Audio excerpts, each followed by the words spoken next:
You got yourself some water, you got yourself food, but your vehicle's broken down and you don't think anyone's going to come and pick you up. In fact, you didn't even tell anyone where you were going, so you don't even know where they're going to find you. You've been here for 3 days. You decide that, I think there's an outstation in that direction. Now you think, you look around, there's no landmarks whatsoever. In this type of flat country, there's not a landmark to be seen. There's a bit of a hump over there with some mangroves on top. You've got the sun. So I'm going to show you how we can find north. And of course, once you find north, you know where the rest is. But if we can find north, apparently you think there's an outstation to the north. You know the coast is somewhere, the mangroves are there, but you don't know exactly where it is. So the sun's up there, high in the sky, and we're going to use that to find out where the points of the compass are. So I'll show you. I'm going to use my walking stick here. This is a good spot here because it's nice and open. There's no shade. We don't want any shade around it. We just want that direct sunlight and we want to be able to see shadow.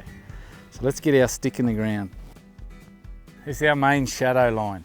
The sun's overhead and we know it's a simple fact that the sun rises in the east and sets in the west.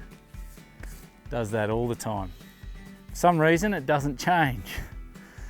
So it rises in the east, sets in the west. Now, so what we need to know is where east and west is. Once we know where east and west is, then we can work out where north and south is.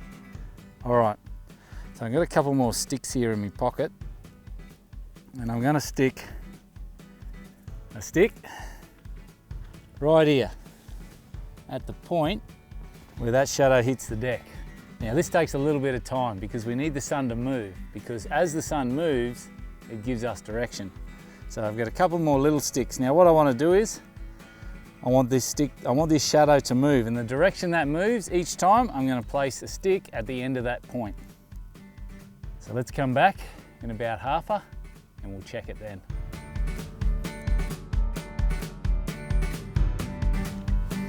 Yeah, it looks like we got a bit of movement from the sun, of course. What do they say? You can't stop time or tide. That's exactly it. So at the end point of that shadow there, I'm going to stick another stick in.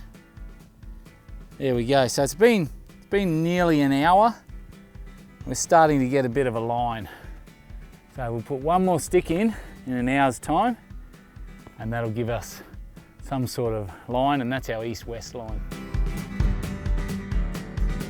So there we go. Finally, after about 2 hours, nearly 3 hours, we got ourselves another point.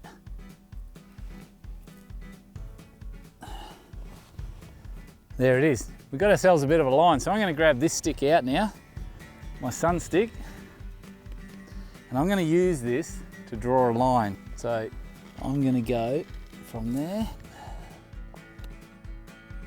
There we go. Now that line there is my east-west line.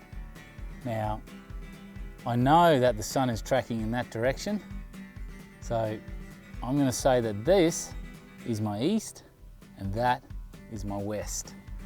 So this is east, and then we've got a west down here.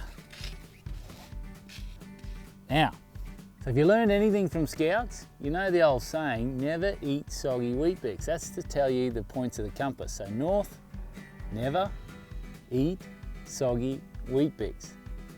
All right, that way you don't get west and east mixed up. So I'm going to lay that at right angles to my east-west line. There it is there. Now, that's at about right angles. And I'm going to draw a point out here and a point out here. And I'm going to draw another line between the two. And you know that's going to give me my north-south. And there we are. Now I know that is north, so never eat soggy wheat bix. That works. This will be south. That's my south. So I know now that that direction there is going to be due north. Now, what do you do with it? You know it's that direction.